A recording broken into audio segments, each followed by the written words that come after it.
par le moyen de la foi. Et cela ne vient pas de vous, c'est un don de Dieu.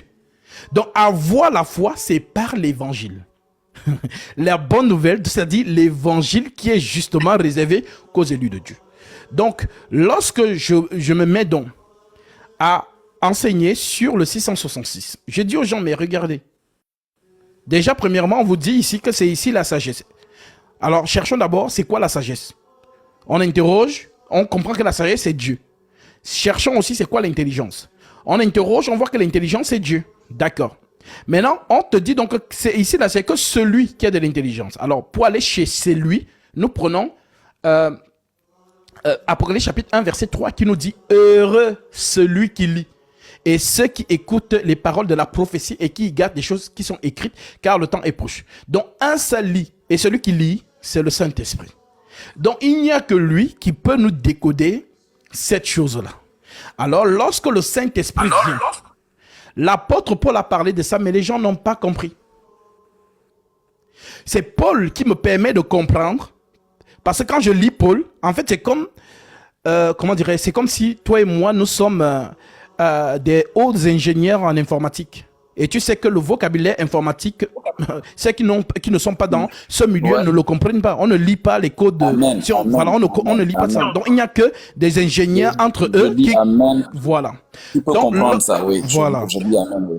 Donc, lorsque Paul donc parle, ces épîtres sont tellement... Ça a l'air simple, mais c'est la haute plume céleste. C'est-à-dire, c'est vraiment, comme Pierre pouvait le dire, les choses que Paul prêche sont compliquées. Donc, lorsque je lis dans Paul, mon collègue, parfois quand je lis, moi-même je commence à pleurer, je glorie, j'écris seul. Parce que je vois l'excellence, je me dis, mais qui peut aller comprendre ça? Comment l'homme ne peut pas aller comprendre ça? Donc, il faut vraiment que c'est le Seigneur qui te permet de comprendre. Voilà pourquoi les lettres de Paul créent beaucoup de divisions. C'est-à-dire, les gens disent, oh non, Paul était ceci, Paul était cela. Mais quand le Seigneur Jésus-Christ met le sceau sur lui en disant, dans Actes chapitre 18, verset 9, parle, ne t'étais point, car je suis avec toi. Et personne ne mettra la main sur toi, parle, car j'ai un peuple nombreux dans cette ville. Donc, qui est derrière Paul? C'est Jésus-Christ. Donc, tu contredis Jésus, tu contredis Paul, tu contredis automatiquement le Seigneur. Voilà pourquoi tu vas remarquer qu'il est d'ailleurs le seul qui parlait ainsi. Ici, ce n'est pas le Seigneur, c'est moi qui dis. C'est-à-dire, lorsque quelqu'un médite, il se dit, mais attends, mais comment Paul peut tenir ce genre de propos? Ici, ce n'est pas le Seigneur, c'est moi qui dis. On parle encore que c'est l'Église. Maintenant, dans l'Église, on nous dit qu'il n'y a qu'un seul chef, c'est Jésus-Christ. C'est lui qui prêche ça. Maintenant, lui-même encore, il nous dit, ici, ce n'est pas le Seigneur qui dit, c'est moi qui dis. Alors, le même nous dit encore dans 2 Corinthiens chapitre 11 au verset 1, « Oh, vous, si vous pouviez supporter de ma part un peu de folie, mais vous me supportez, car je suis jaloux de vous d'une jalousie de Dieu, parce que je vous ai fiancé à un seul époux, pour vous présenter à Christ comme une vierge pure. » Ça veut dire qu'il se met dans la peau d'un Enoch. Donc, il ne se met même pas dans l'église, mais il se met dans la peau d'un Enoch. Donc, ici, il fait référence à qui? À Égaï, l'Enoch du roi Assyrus, qui avait le rôle de garder Vashti. Et c'est Égaï seul qui connaît les goûts de son maître. Donc, voilà donc pourquoi Esther va être... Bien aimé, s'il te plaît, je bénis le Seigneur parce que ce que tu es en train de dire là, le Seigneur était déjà en train de me dire ça en esprit. Alléluia. Et vraiment, le Seigneur me disait que il est vraiment en train de préparer son église à l'enlèvement. C'est ça. Et au même moment, tu es en train de ressortir cette parole qu'il m'avait déjà mis en esprit. Effectivement, Amen. Le Seigneur est en train de préparer son église par rapport à la qualité des enseignements. Je bénis Dieu parce que tu es en train d'aborder dans ce même sens. Je bénis vraiment le Seigneur. Vas-y, bien-aimé. Alléluia.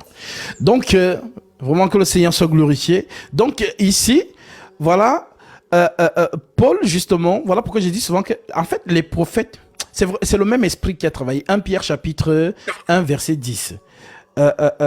L'apôtre Pierre nous dit, dans 1 Pierre chapitre 1 verset 10, il nous dit, les prophètes qui ont prophétisé, touchant la grâce qui vous était réservée, ont fait de ce salut l'objet de leur recherche et de leur investigation, voulant sonder l'époque et les circonstances marquées par l'esprit de Christ qui était en eux. qui était en eux et qui attestait d'avance les souffrances de Christ et la gloire dont elles seraient suivies. Il leur fut révélé que ce n'était pas pour eux-mêmes, mais pour vous qu'ils étaient les dispensateurs de ces choses que vous ont annoncé maintenant ceux qui vous ont prêché l'évangile par le Saint-Esprit envoyé du ciel, et dans lesquels les anges désirent plonger leur regard. Donc, les prophètes ont parlé par l'Esprit Saint. Les apôtres ont aussi parlé par le même esprit. Donc, c'est dans cet esprit-là qui prépare l'épouse. En fait, c'est Dieu lui-même. Éphésiens 2:20, vous avez été édifiés sur l'enseignement en réalité, sur le fondement des apôtres et des prophètes, Jésus-Christ lui-même étant la pierre angulaire. Donc, ce fondement fait quoi? Nous prépare. Alors, voilà donc pourquoi, lorsque les prophètes parlent là-bas, l'expression, comme j'aime souvent utiliser, les mouvements prophétiques, en fait, c'est ça que les apôtres mettent donc en lumière ou en évidence. Par exemple, cette histoire de Vashti et d'Esther. Les gens n'ont pas compris ça, n'ont pas compris Hégaï, n'ont pas compris pourquoi les vierges devaient être justement préparées pendant 12 mois. 6 mois de l'huile de myrrhe et 6 mois d'aromates, ainsi de suite. Donc, c'est maintenant Esther qui justement va avoir les faveurs d'Hégaï, puisque c'est lui qui connaît les goûts de son maître.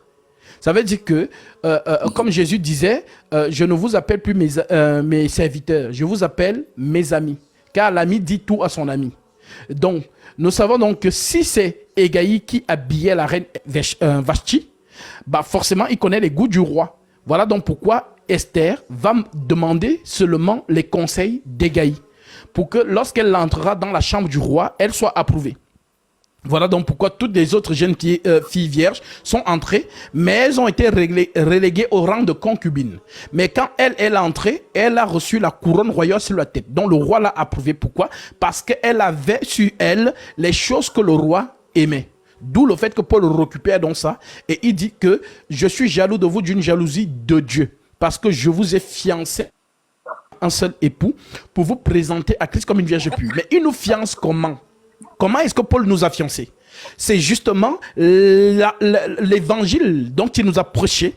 C'est par cet évangile qu'il nous donne au roi.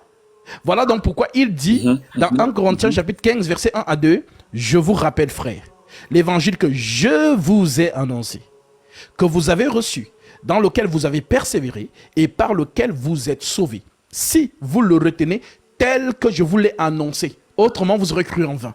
Ça veut dire que les chrétiens, quand tu lis cet épître-là, tu dois vraiment avoir de la chair de poule. C'est-à-dire que tu dois chercher tout ce que l'apôtre Paul a prêché. Car c'est le seul qui a tenu ses propos. Il ne dit pas nous, il dit j'ai posé le fondement comme un sage architecte.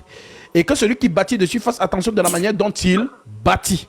Et c'est le seul qui a signé en disant, si un ange vient du ciel, vous annoncez un autre évangile que celui que nous vous avons prêché, qu'il soit maudit. Ça veut dire qu'il n'y a pas eu autre chose qui va venir après que Paul est fini. C'est-à-dire qu'il a signé, il n'y a pas une autre révélation qui viendra que Paul n'était pas au courant. Voilà pourquoi il dit, je vous ai enseigné tout le conseil de Dieu sans en rien cacher. Actes chapitre 20, à partir du verset 28, il le dit. Donc, ce qui fait en sorte que, quand je prêche sur le 666 aujourd'hui, ça a l'air plus évident. Mais quand Paul parle de ça, on ne voit pas. C'est caché. Voilà donc pourquoi, quand on va donc dans le jardin d'Éden, parce que le prophète par excellence, c'est qui? C'est Dieu lui-même. Donc le Dieu prophète, donc l'aigle lui-même, il nous parle dans 3 chapitres. Genèse 1, Genèse 2, Genèse 3. Et il s'arrête de parler. Ça veut dire Genèse 4, c'est la prophétie qui marche jusqu'à son accomplissement. C'est ce que les gens n'ont pas compris. Dieu a parlé 3 fois. Genèse 1, Genèse 2, Genèse 3. Voilà pourquoi Jésus a dit, lorsqu'on est venu lui dire que, oh, il faut partir, Hérode va te tuer. Et Jésus répond, allez dire à ce renard, je chasse les démons aujourd'hui et demain, et le 3e jour, j'aurai terminé. Donc, le Seigneur, le chiffre 3, c'est le chiffre du service. Voilà donc pourquoi Lévi, qui est né d'une fratrie de 13 enfants, donc sera le 3e. Et c'est au 3e qu'on donne donc le service. Voilà donc pourquoi Dieu lui-même travaille dans le 3e jour. C'est-à-dire que c'est lui c'est lui qui fait le service. Et c'est dans lui, voilà pourquoi Marie, c'est-à-dire Jésus n'est pas sorti de Marie au hasard. Parce qu'il fallait que cet enfant ait la double portion. C'est-à-dire il doit être souverain sacrificateur et il doit être roi, dont la mère Lévi et le père de Juda. Donc ce qui fait donc en sorte que lorsque Dieu donne à Abraham le message, il lui donne en fait un message qui voyage depuis longtemps. Parce qu'avant de parler d'Abraham, d'Isaac et de Jacob, n'oublions pas qu'il y a eu Cham, Japheth et Sem. Parce que les gens ont tendance à oublier ça. Donc, ils ne voient pas comment la prophétie marche dans le temps. C'est-à-dire que Genèse 1, Genèse 2, Genèse 3, tout a été dit. Maintenant, elle marche dans le temps pour s'accomplir. Et Dieu s'organise pour que ça s'accomplisse. Voilà donc pourquoi, si on prend un exemple plus clair pour que ceux qui nous écoutent puissent comprendre comment ça s'accomplit, Dieu parle à Abraham. Genèse 15. Genèse 15, verset... Je prends en partie verset 13 directement. Prenons en partie verset 10. Abraham prit prenons en partie verset 7. L'Éternel lui dit encore, je suis l'Éternel qui t'a fait sortir d'Ur en Chaldée pour te donner en possession ce pays.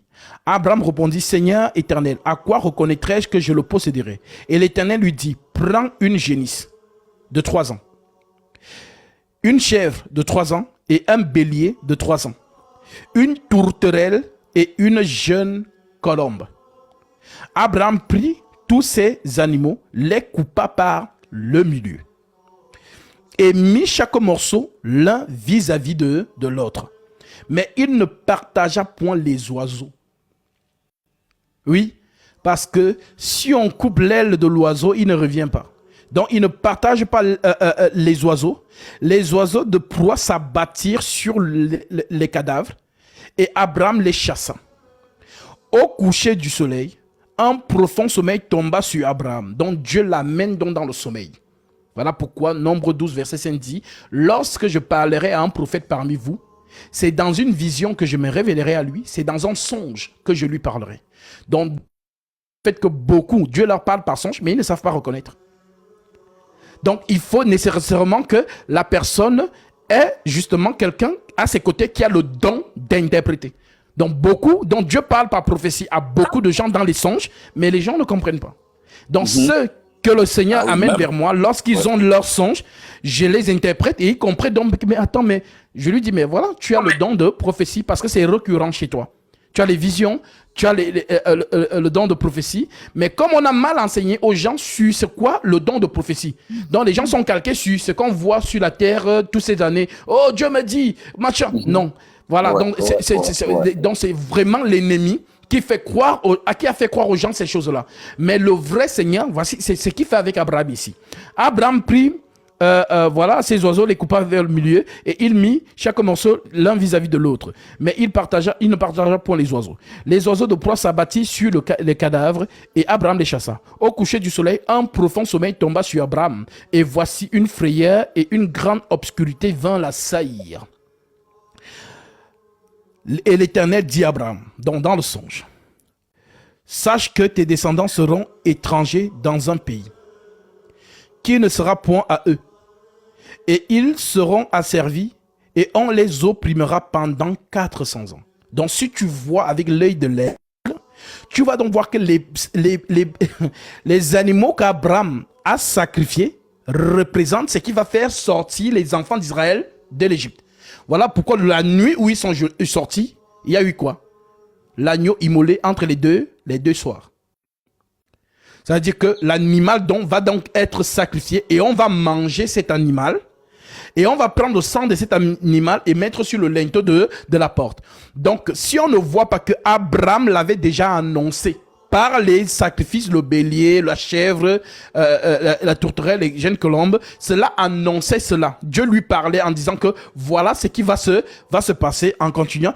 Et l'Éternel dit à Abraham, sache que ta descendance seront étrangers dans un pays qui ne sera point à eux. Et ils seront asservis et on les opprimera pendant 400 ans. C'est le chrono que Dieu donne. 400 ans. Mais je jugerai. Dieu dit, je vais juger, mais il ne dit pas que quelqu'un viendra juger. Il dit, je jugerai la nation à laquelle ils seront asservis.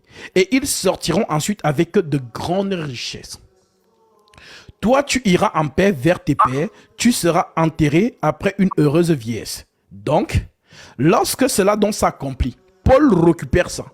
Paul nous dit que tous les séjours des enfants d'Israël furent de 430 ans. Alors, 430 ans, pourquoi? Parce que Dieu a dit 400 ans. Mais ce n'est qu'à 430 ans que les enfants d'Israël sortent d'Égypte. Pourquoi? Parce que on retrouve toujours ce chiffre 3. Donc, lorsque Dieu travaille, c'est le chiffre 3. Voilà donc pourquoi il descend donc sur le Sinaï et fait donc venir Moïse. Mais quand avant de faire venir Moïse, il a d'abord créé lui-même, c'est-à-dire une situation où Jacob va voir, parce que ça voyage, hein, Abraham, Isaac, Jacob. Il crée les situations, voilà, et ainsi de suite. Isaac, voilà, les enfants sont nés dans le ventre, voilà, le plus âgé va devenir assujetti au plus jeune. Et il va s'arranger pour que ça arrive. Voilà donc pourquoi les pensées de Dieu ne sont pas nos pensées. Parce que quand on regarde, on va voir que, mais attends, mais Jacob a menti à son père qu'il était Ésaü. Donc si tu commences à raisonner dedans, tu te perds. Ça veut dire que c'est la main de Dieu qui est en train de faire les choses pour que sa parole puisse s'accomplir. Voilà donc comment, lorsque Jacob, justement, prend cette bénédiction qui sort depuis loin là-bas, ça se transmet, Abraham transmet Isaac, Isaac le transmet à Jacob. D'où le fait de cette bénédiction que Ésaü a voulu tuer son frère. Parce qu'il a dit à son père que bénis-moi aussi. Et Isaac lui a dit, j'ai déjà donné toute la bénédiction à ton frère. En fait, c'est cette bénédiction qui a voyagé. Voilà donc pourquoi dans la bénédiction, on dit que tous les enfants d'Israël seront assujettis. Donc justement, à celui qui sortira de Jacob. Donc Jacob, c'est sur lui que maintenant la nation va s'agrandir. Parce que le père Abraham, la volonté, Isaac, le mariage, et Jacob, l'expansion. C'est ce qui se répète avec Jésus lui-même. Donc Jésus, il vient, il tire aussi les 12, et les 12 vont donc expandre la bonne nouvelle à toute la terre. Un peu comme les enfants de Jacob ont peuplé toute l'assemblée d'Israël, dont les patriarches. Et c'est ce que Paul récupère dans Romains 9. Romains 9, 2 à 5. Paul dit... Tu es heureux, hein. Alléluia. Frère, tu es heureux vraiment. Je prie le Seigneur qui m'accorde cette compréhension de ces Écritures comme il te l'a accordé. Tu es heureux quand tu comprends ces choses. Parce qu'à ce niveau de compréhension des Écritures, je dis bien, plus rien de choses de ce monde ne peut t'intéresser si ce n'est pas parler de Jésus. Alléluia. Je ne sais pas si l'auditoire comprend ce que je suis en train de dire. Au niveau de la compréhension des Écritures que tu as, voilà pourquoi le Seigneur Jésus-Christ ne se s'est pas intéressé à quoi que ce soit sur la terre. Parce qu'il avait atteint un niveau de compréhension. Vraiment, pour lui, les choses de la terre, comme l'apôtre Paul pouvait le dire, que je vois ces choses comme de la boue. Parce qu'il avait atteint la sommitance, la connaissance de la richesse de la révélation de la parole de Dieu, au point où, peu importe le matériel qu'on pouvait le présenter, ne pouvait pas égaler la connaissance de la révélation des Écritures qu'il avait. Exactement. Voilà pourquoi je dis bien d'aimer, tu es heureux. Alléluia. C'est une grâce particulière que le Seigneur t'a accordée. Tu es heureux. Et pendant que tu tentes de parler, le Seigneur m'a mis à cœur de te dire que tu es également comme ce serviteur du roi là, qui avait agréé la femme du roi.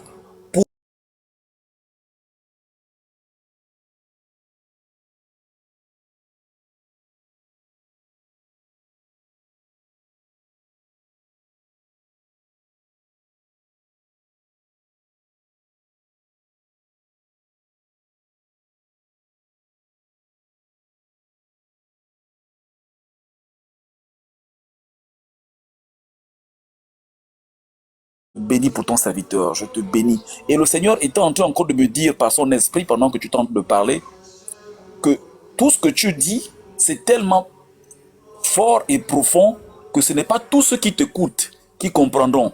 C'est le Seigneur qui permet ça. Mais il veut voir à quel point nous l'aimons, que même si on n'écoute pas, mais on obéit bêtement.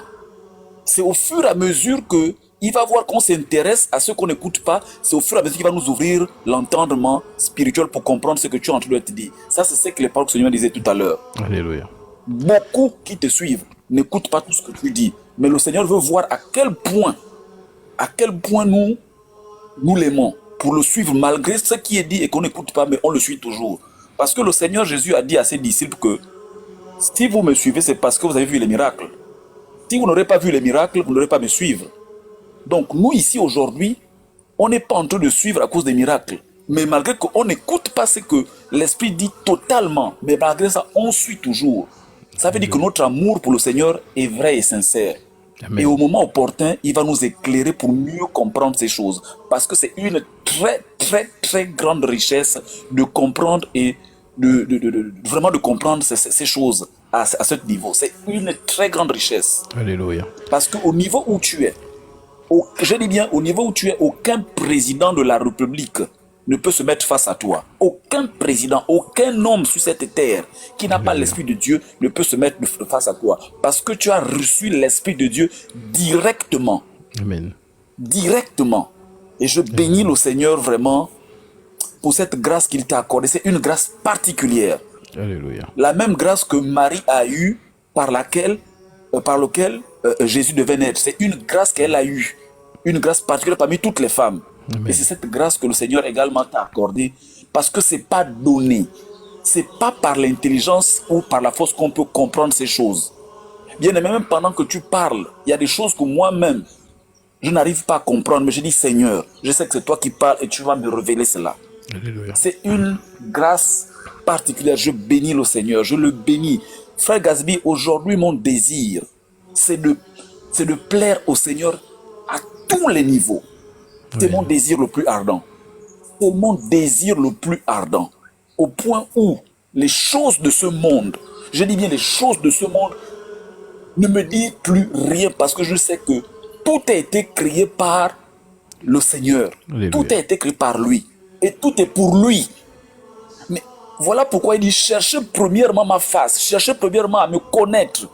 Parce que c'est ça la vraie richesse. Malheureusement, beaucoup d'hommes de Dieu nous ont plongés dans ceux qui n'ont rien à voir avec les réalités célestes. Si bien qu'aujourd'hui, que le Seigneur veut maintenant enlever son église, son épouse, veut apprêter son épouse, beaucoup sont perdus parce que le langage est tellement fort qu'on n'arrive pas à discerner. Mais par la grâce de Dieu, ceux qui vont s'accrocher, même sans comprendre, c'est au fur et à mesure que le Seigneur va ouvrir l'esprit pour comprendre. Alléluia. Parce que le Seigneur avait dit à Pierre que tu es heureux, Pierre. Si tu donnes cette révélation, tu es heureux parce que c'est mon Père qui t'a révélé cela. Donc il n'y a que Dieu le Père qui peut nous révéler sa parole. Aussi longtemps qu'il voit en nous cette soif, c'est cet amour de le chercher, de s'accrocher à lui, c'est au fur et à mesure qu'il va nous révéler. Voilà pourquoi Pierre était devenu le plus grand disciple parmi les autres. Amen. Parce qu'il avait, malgré sa turbulence, il était disposé à suivre le Seigneur. Alléluia. Même quand le soir où on va arrêter le Seigneur, il a peur, mais il part quand même. Humainement, il ment parce qu'il a peur. Mais sinon, il aime son Seigneur. Donc, il a montré que Seigneur, en réalité, je t'aime. Je t'aime, malgré tout je t'aime. Malgré le danger, je t'aime. Mais quand je suis face au danger, comme je sais que je suis humain, je suis obligé à un moment donné même de mentir. Mais en réalité, je t'aime. Et c'est ce que le Seigneur est en train de nous dire ici. C'est-à-dire que suivons le Seigneur, même si on ne comprend pas ce qui est dit, au fur et à mesure, il va nous révéler cela. Gloire te soit rendue, Seigneur. Gloire te soit rendue. Gloire te soit rendue. Gloire te soit rendue. Gloire à toi, Jésus. Gloire à toi, grand Dieu d'Israël. Merci pour cet instrument que tu as choisi, Seigneur, pour nous préparer à ton enlèvement. Père, je prie que tout ce que tu as choisi, Seigneur, pour être enlevé, Seigneur, qu'il se prépare, que tes épouses que nous sommes, nous nous préparons et que nous acceptons, Seigneur, ce que tu dis par le canal de ton serviteur. Père, que toute la gloire te revienne. Seigneur, nous te bénissons, nous te bénissons, nous te bénissons, nous te bénissons, grand Dieu. Nous te bénissons, Seigneur. Éloigne nos cœurs des choses de ce monde. Détourne nos regards des choses de ce monde, afin que nous nous concentrons sur toi qui est la vie éternelle, Jésus. C'est toi la vie éternelle, Jésus. C'est toi la vie éternelle. Seigneur, je prie au nom de Jésus-Christ pour tous ceux qui sont, Seigneur, auprès de toi, Seigneur, qu'il soit davantage accroché à toi, Seigneur. Alléluia. Père, accorde-nous cette grâce que tu as accordée à ton serviteur, Seigneur, de comprendre la profondeur, Seigneur, de ta parole, Père, et que toute la gloire te revienne au nom de Jésus-Christ. Amen. Alléluia, alléluia, Amen. alléluia, alléluia. Amen. Merci, Que le Saint-Esprit. Seigneur soit glorifié. Merci, Saint-Esprit. Que le Seigneur soit glorifié. Il aime son Église et lorsqu'il manifeste ses dons, c'est vraiment pour l'édification de l'Église. Voilà pourquoi c'est aussi lui qui me donne ce zèle, cette passion. Et voilà, comme j'ai dit souvent, nous sommes des soldats. Ça veut dire que peu importe ce qu'on va dire sur nous, bah, il est le premier à être passé par là. Voilà pourquoi il a dit « Heureux serez-vous lorsqu'on vous outragera. Et qu'on dira de vous toutes sortes de mal à cause de moi, réjouissez-vous et soyez dans l'allégresse. » Donc voilà, rien ne nous ralentit, rien ne nous touche. Au contraire, nous sommes là pour les enfants de Dieu afin que justement le Seigneur puisse les rassembler pour le jour de son avènement. Et effectivement, le Seigneur arrive, la nuit est avancée. Le Seigneur arrive et voilà pourquoi l'excellence de cette connaissance continue, puisque c'est la prophétie. La connaissance augmentera. Donc le Seigneur permet alors que nous puissions justement comprendre ce qu'il a donné à l'apôtre Paul et ramener les enfants de Dieu à la véritable saine doctrine qui n'est rien d'autre que celle que Paul a dit dans 1 Corinthiens chapitre 15. Voilà, si nous retenons l'évangile tel qu'il a enseigné, si nous ne retenons pas l'évangile tel qu'il a enseigné, nous aurons cru en vain. Alors que le Seigneur effectivement soit glorifié. Alors, comme je le disais encore tantôt, la prophétie marche. Et elle marche, et c'est elle que Dieu parle dans Habakkuk, que beaucoup aiment souvent déformer. Donc, dans le livre d'Habakkuk, chapitre 2, l'Écriture dit « J'étais à mon poste, verset 1, et je me tenais sur la tour. Je veillais pour voir ce que l'Éternel me dirait. Et ce que je répliquerai après ma plainte. L'Éternel m'adressa la parole et il dit, écris la prophétie, grave-la sur des tables afin qu'on la lise couramment. Car c'est une prophétie dont le temps est déjà fixé. Elle marche vers son terme et elle ne mentira pas. Si elle tarde, attends-la, car elle s'accomplira certainement. Donc cette prophétie qui a commencé depuis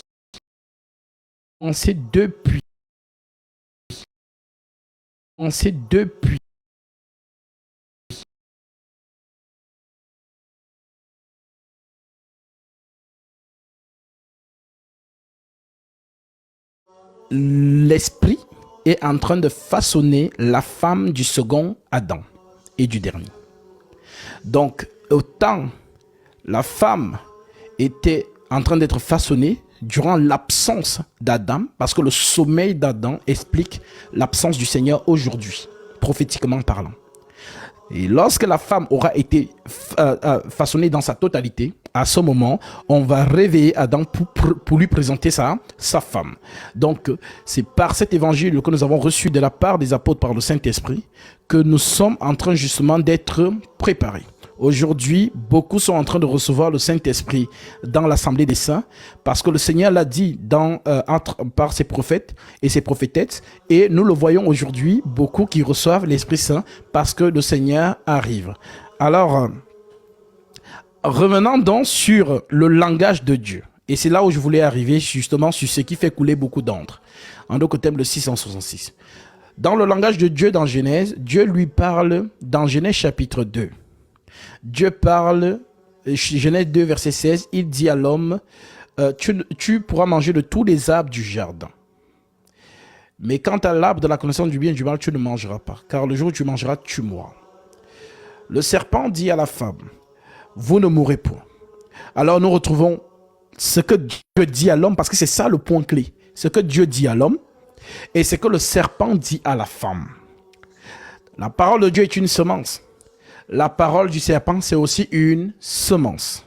Voilà donc pourquoi, lorsque ces deux semences s'incarnent, Genèse 3, 15, je mettrai, c'est la prophétie, je mettrai une inimitié entre toi et la femme.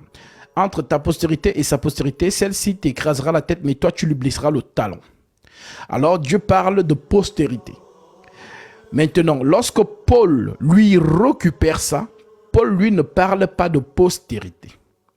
Paul, lui, l'emploie en langage spirituel. Paul parle du mystère de la piété et du mystère de l'iniquité. Voilà comment Paul, lui, exprime cela. Mais les gens n'ont pas compris qu'il dit la même chose que Dieu dans le jardin d'Éden.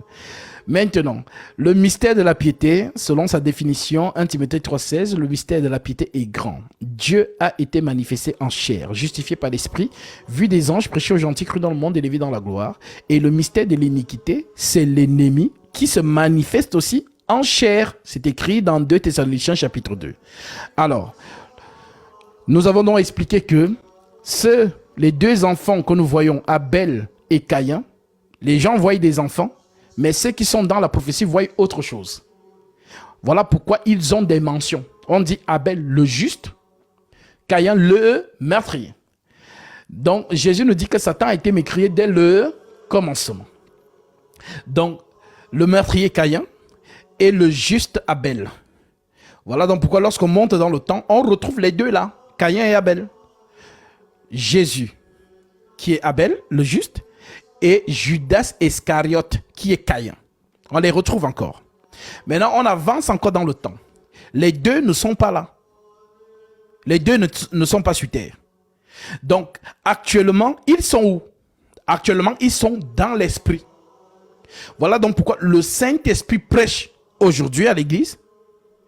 L'esprit de l'iniquité prêche aussi, comme Paul le dit. Paul dit, si vous avez entendu qu'il y a un antichrist qui vient, sachez qu'il y en a plusieurs antichrists qui sont entrés dans le monde. Donc Paul, il reprend encore ça dans 2 Corinthiens chapitre 11 au verset 12. J'agirai de la sorte pour ôter ce prétexte à ceux qui cherchent un prétexte, afin qu'ils soient trouvés tels que nous dans les choses dont ils se glorifient.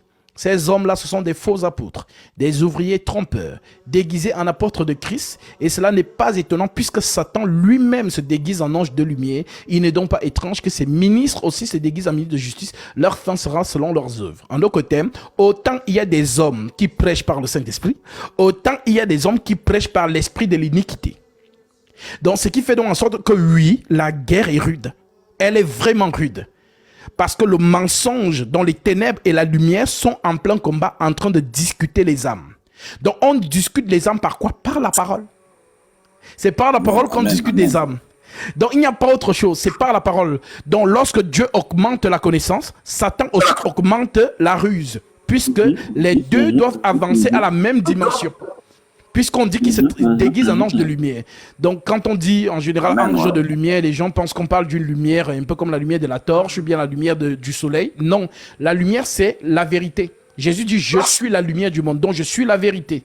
Donc, donc Satan se déguise en vérité, en fait.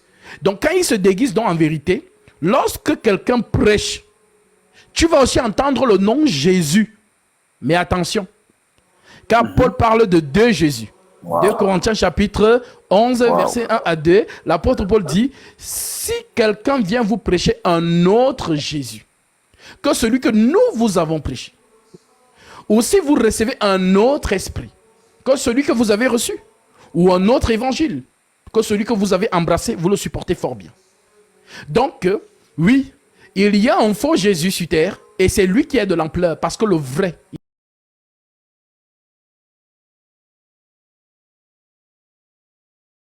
est toujours rare. Ouais. Mais Comme l'or. Voilà. Mais la contrefaçon est toujours répandue. Donc, beaucoup de gens ont suivi donc, un faux Jésus. Notamment le Jésus du Vatican. Le Jésus des églises réveillées. Et les gens sont à fond dans ce Jésus-là. Pour eux, c'est Jésus, dont le nom. Ils n'ont pas compris que quand Dieu dit, le Seigneur, dans sa prière sacerdotale, il se dit, je leur ai fait connaître ton nom aux hommes que tu m'as donné du milieu du monde. Donc, le nom de Dieu, le Seigneur nous révèle que c'est sa parole. Alors, comme son nom, c'est sa parole, Jésus dit donc, je suis venu au nom de mon Père, vous ne me recevez pas. Mais si un autre vient en son propre nom, vous le recevrez. Donc, les gens commencent à s'imaginer des noms comme des prénoms. Non. Le nom ici, c'est la vérité, la parole en fait. Voilà donc pourquoi il parle du roc et du sable. Donc, le roc, la vérité, c'est pourquoi quiconque entend ces paroles que je dis et les met en pratique sera semblable à un homme prudent qui a bâti sa maison sur le roc. La vérité. Maintenant, celui qui est insensé bâtira sa maison sur le sable. Le sable, c'est quoi? Ce sont les raisonnements. Ce sont ce que les gens appellent toujours philosophie ou encore théologie ou encore... voilà pourquoi Paul nous met en garde. Colossiens chapitre 2, verset 8. Prenez garde que personne ne vous ravisse. Je vais lire ça. L'apôtre Paul dit dans Colossiens chapitre 2, verset 8, il nous dit, prenez garde que personne ne fasse de vous sa proie par la philosophie et par une vaine tromperie, s'appuyant sur les traditions des hommes, sur les rudiments du monde et non sur Christ. Christ, le roc. Maintenant, le Vatican est sur les traditions. C'est ce qu'ils appellent catéchèse. Donc, moi qui sors de cette maison, du Vatican, parce que je suis né dans une famille qui était dans cette maison, et je peux vous dire que toute mon enfance a été imprégnée de ces choses. Ce n'est qu'aujourd'hui que je comprends maintenant Dieu qui me montrait ces signes. Pourquoi mon grand-père s'appelait Michel, pourquoi il était catéchiste, pourquoi la famille a toujours été investie dans le Vatican. Jusqu'à aujourd'hui, quand ma mère m'entend prêcher, comme elle le dit toujours, elle me revoit le jour de ma naissance, où elle m'a donné la vie sur une pierre. Le rocher. Je suis né sur la pierre et non pas à l'hôpital. Elle faisait sa vaisselle et c'est comme ça que je nais sur la pierre parce que l'accouchement avait commencé là. Donc le rocher, c'est le signe donc de Dieu lui-même. En d'autres termes, le ministère de la parole. Donc lorsqu'elle me voit prêcher, elle me dit, c'est à ça qu'elle pense. Donc, pour dire que tout ce que j'ai reçu du Vatican, c'est vraiment le Seigneur lui-même. Je vous ai dû donner mon témoignage, comment j'ai été converti. Personne ne m'a enseigné la parole pour sortir du Vatican. Mais c'est le Seigneur lui-même qui m'a sorti de là. Et voilà donc comment, quand Dieu met quelque chose en toi, s'il a signé en toi que c'est à 18 ans que tu commences, tu vas vivre comme monsieur et madame tout le monde, jusqu'à tes 17 ans. Mais le jour où il a fixé, tu deviens un autre homme. Voilà comment Dieu fonctionne. Voilà pourquoi il dit... avant que tu ne sois dans le ventre de ta mère, je te connaissais, je t'avais établi. Donc, il y a toujours un moment où Dieu met quelque chose dans ta vie et le jour où ça arrive, bah, ça prend directement. Donc, lorsque, aujourd'hui donc, vous voyez donc que ce Vatican est dans ce qu'on appelle la tradition. Voilà pourquoi le catholicisme se donne en héritage, un peu comme dans l'islam. Celui qui est né dans une famille islamique, c'est l'héritage en fait. Il n'a pas besoin d'aller vérifier des livres. Bon, il est né dedans et il fonctionne juste dedans. Ce sont les mœurs de l'enfance. Donc pareil pour ceux qui sont dans le Vatican. Et ainsi de suite. Pareil pour ceux qui sont nés dans le protestantisme, ce qu'ils appellent protestants, d'autres dans l'adventisme, d'autres dans le kimangisme, d'autres dans les obédiences d'abnégation. Donc tu nais, on t'inculque ces valeurs-là et tu nais dedans. Sauf que Jésus-Christ connaît tous ses enfants. 2 Timothée 2,19. Néanmoins, le solide fondement de Dieu reste debout avec ses paroles qui lui servent de sceau. La parole de Dieu, c'est son sceau. La parole de Dieu, c'est son sceau. Alors, quand Paul dit, néanmoins, le solide fondement de Dieu reste debout avec ses paroles qui lui servent de sceau. Le Seigneur connaît ce qui lui appartient.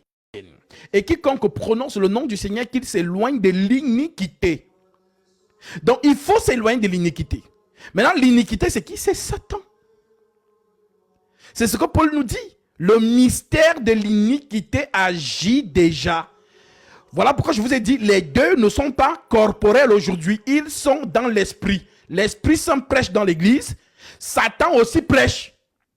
Maintenant comment distinguer les deux? Le roc. Le roc. Voilà pourquoi la sainte doctrine, dont les épîtres apostoliques, nous ont été laissées. Pourquoi? C'est pour que toute révélation qui viendra, nous puissions nous appuyer sur le roc. Parce que si on ne s'appuie pas sur le roc, bon, on va gober n'importe quoi. Et Satan, lui, il est dans le raisonnement. Tandis que Dieu est dans le roc. Donc, si je vous donne une révélation, vérifiez cette révélation sur le roc. Si le roc reçoit cette révélation, c'est que c'est la vraie. Mais si le roc ne reçoit pas la révélation, c'est que c'est Satan qui est en train de manipuler le peuple. Voilà donc pourquoi l'écriture est notre référence. Maudit soit l'homme qui se confie dans l'homme, qui prend sa chair pour son appui et détourne son cœur de l'éternel, le rocher. Donc quand on dit aux gens de lire, bah, peut-être que certains ne comprennent pas. Mais si tu ne lis pas, mais tu es mal barré. Parce que tu ne sauras pas à quel moment Satan te ment, puisque lui aussi utilise le nom de Jésus. Les faux hommes de Dieu qui prêchent, le Vatican prêche Jésus. Mais quel Jésus? Puisque Paul te parle de deux Jésus. Tu peux vérifier ça, vous qui m'écoutez. 2 Corinthiens chapitre 11, verset 1, il dit ceci. Oh, si vous pouviez supporter de ma part un peu de folie, mais vous me supportez, car je suis jaloux de vous d'une jalousie de Dieu, parce que je vous ai fiancé à un seul époux pour vous présenter à Christ comme une vierge pure. Toutefois, de même que le serpent séduisit Ève par sa ruse, je crains que vos pensées ne se corrompent et ne se détournent de la simplicité à l'égard de Christ. Car si quelqu'un vient vous prêcher un autre Jésus que celui que nous vous avons prêché, ou si vous recevez un autre esprit que celui que vous avez reçu, ou un autre évangile que celui que vous avez embrassé, vous le supportez fort bien. Donc, tu dois donc savoir que si tu entends parler du vrai Jésus, sache qu'il y a un faux Jésus. Alors tu dois t'examiner à quel Jésus tu as cru. Parce qu'apparemment, l'original et la contrefaçon ont le même nom. Quand tu vas acheter un faux sac Chanel, c'est aussi écrit Chanel. Quand tu achètes un vrai sac Chanel, c'est aussi écrit Chanel. Pareil pour les habits que vous portez, ainsi de suite. Donc la contrefaçon a toujours plus d'ampleur que l'original. Parce que l'original coûte cher. Donc tellement c'est cher, tout le monde n'achète pas. Mais quand c'est la contrefaçon, tout le monde achète. Donc, la nature doit vous enseigner. La société dans laquelle aussi vous parle. Donc, voilà donc pourquoi. Lorsque nous comprenons donc les deux, donc les esprits qui ont parlé dans le jardin d'Éden là. Il y a deux esprits qui ont parlé là-bas. Il y a l'esprit de Dieu qui a parlé à Adam. Le jour où tu mangeras, tu mourras. Il y a l'esprit de Satan qui a parlé à la femme. Vous ne mourrez point. Donc, vous voyez donc que les deux paroles se font la guerre depuis le jardin d'Éden. Donc, le faux ne commence pas dans notre génération en 2024. Non, le faux commence depuis le commencement là-bas. Le faux et le vrai bagarraient déjà. Alors, Ouais, c'est le même procédé qu'il utilise jusqu'à aujourd'hui. C'est le même procédé. c'est ça. Donc, vu que le faux et le vrai bagarrent depuis longtemps, donc cette parole, ils ont voyagé. Donc, si tu vois Abel, bah, tu vois Caïn. Si tu vois Jésus, forcément, Judas Iscariote est là. Mais maintenant, aujourd'hui, ils ne sont pas là. Ils sont au niveau de l'esprit. Donc, Caïn spirituel est en train de prêcher le mensonge aujourd'hui. Abel spirituel est en train aujourd'hui de prêcher la vérité au travers ses serviteurs. Maintenant, on te dit donc, dans Apocalypse chapitre 6 là, chapitre 13 là, c'est ici la sagesse. Que celui qui a de l'intelligence calcule le nombre de la bête. Car son nom est un nombre d'hommes 666. Maintenant, la question que tu dois te poser. Le nombre d'hommes, c'est quoi? C'est un nombre d'hommes. On ne te dit pas c'est un nombre de Satan. Un nombre d'hommes.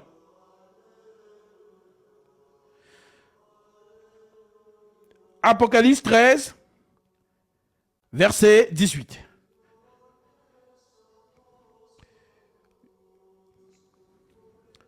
Je prends même à partir du verset à partir du verset 1 pour que vous compreniez mieux ce que l'écriture vous dit ici.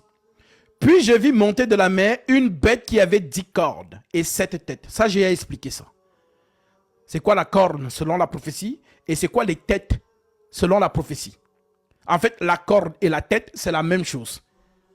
C'est la même chose. C'est juste le langage différent dans l'esprit. Donc, 10 cornes représentent 10 rois. Parce que Daniel t'a donné la précision que Jean, lui, n'a pas donné. Donc, ce que Jean dit ici, ça a déjà été donné là-bas dans Daniel. Donc, puis je vis monter de la mer une bête qui avait 10 cornes. Donc, Daniel te parle de ça, je pense, dans Daniel chapitre 7. Et sur ces cornes, 10 cornes et 7 têtes. Donc, chez Daniel, on parle de 10 cornes. Mais on te dit qu'il y a une petite corne qui a fait chuter 3 autres. Donc, 10 moins 3, il reste combien? 7. Donc, ici, lorsqu'on parle de 7 têtes maintenant, On parle toujours de cette corne-là.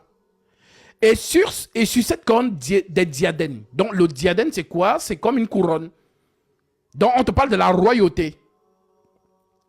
Et sur cette tête, des noms de blasphème. Donc, les têtes ont des noms de blasphème.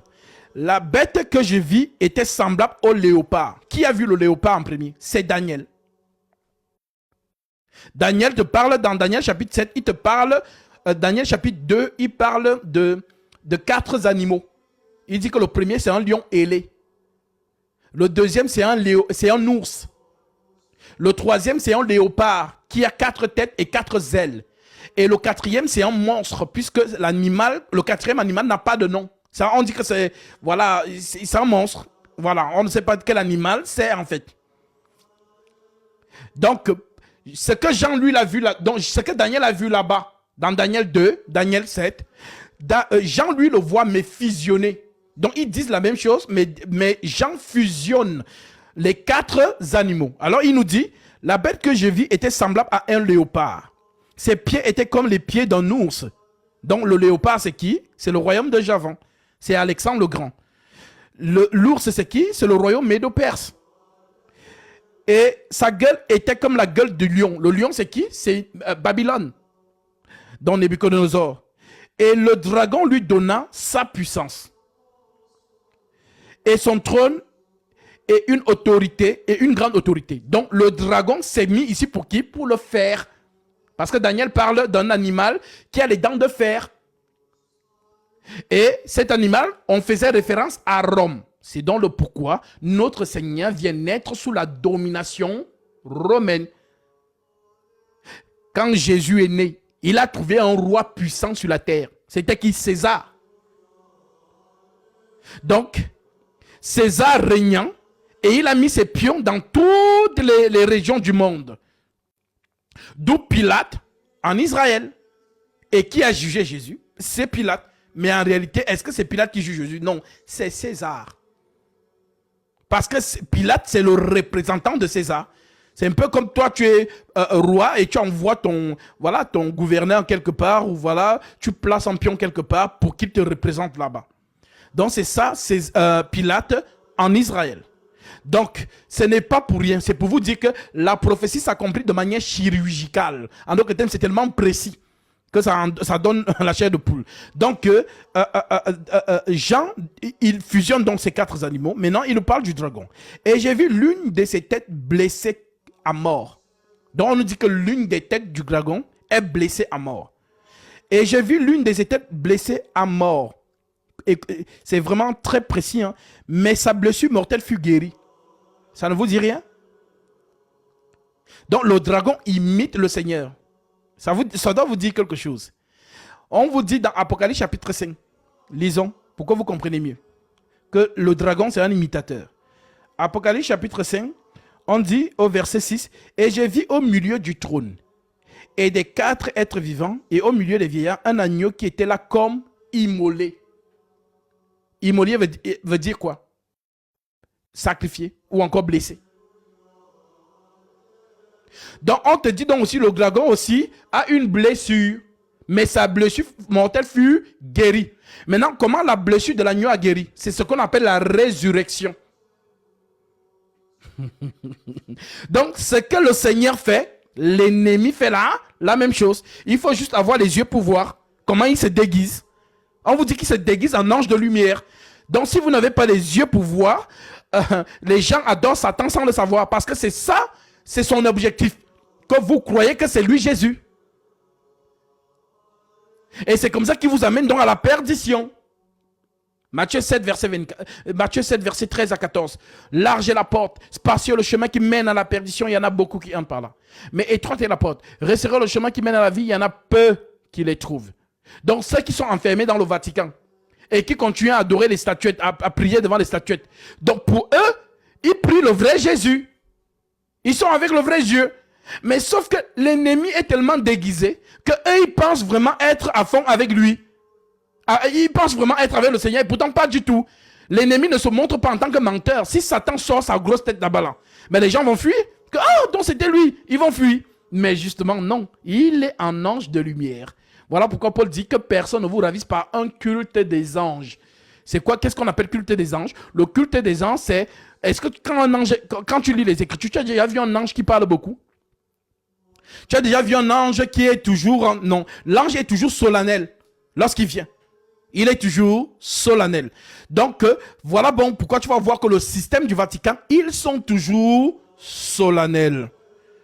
Donc, et par ce sérieux, ben on leur donne de la crédibilité. Ça veut dire que si moi et le pape, on nous met à deux, on te dit qui est homme de Dieu, tu vas dire que c'est le pape. Non seulement par son cortège, non seulement par son accoutrement. Et moi, je suis un jeune. Comme ça. C'est comme si tu plaçais Jésus et un pharisien à côté. Il fallait voir Jésus à son temps. Tu places Jésus et tu places Anne, qui était, je pense, sacrificateur à cette époque. Hein. Oui, c'était le dernier. Anne et Caïphe. Tu les places là. Tu mets Jésus. On te dit qui est l'homme de Dieu. On va dire que c'est Anne et Caïphe. Mais on va négliger le Seigneur. C'est ça en fait aujourd'hui. C'est le pourquoi l'être humain, il regarde toujours à l'apparence. Il regarde toujours à ce que, non, là-bas, il est jeune. Il est jeune. Il faut quelqu'un de... Donc, en fait, c'est ça. Et c'est comme ça que Dieu vous échappe. Puisque vous êtes dans la convoitise du regard. Voilà, on dit tout ce qui brille n'est pas or. Donc, ces choses sont mises en place pour séduire. Voilà pourquoi les faux hommes de Dieu d'aujourd'hui, qu'est-ce qu'ils font? Ils n'ont pas la parole. Mais ils vont vous séduire autrement. Ce qu'on appelle le culte de l'image.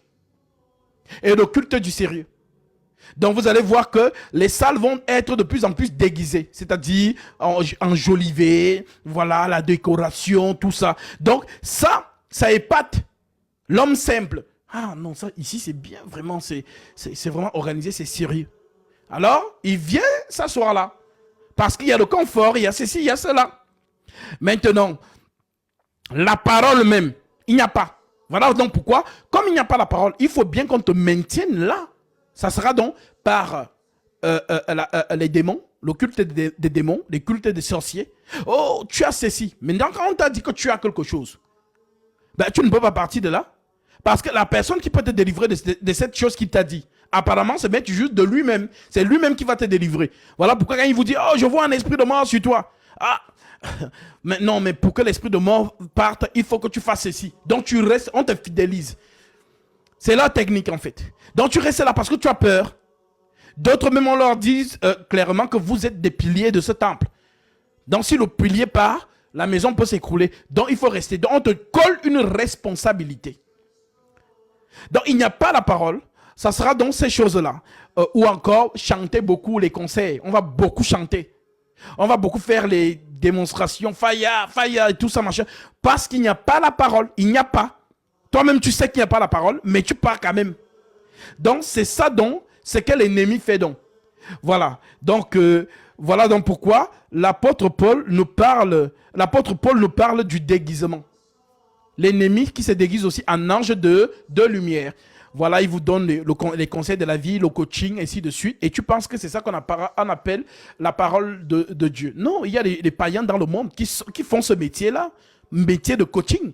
Ils te coachent dans la vie du mariage. Ils te coachent dans le marketing digital ou le marketing de la communication, ainsi de suite. Ils te coachent dans la manière de t'habiller, dans la manière de te tenir, dans la manière de faire ton discours. Il y a Sciences Po et tout ça.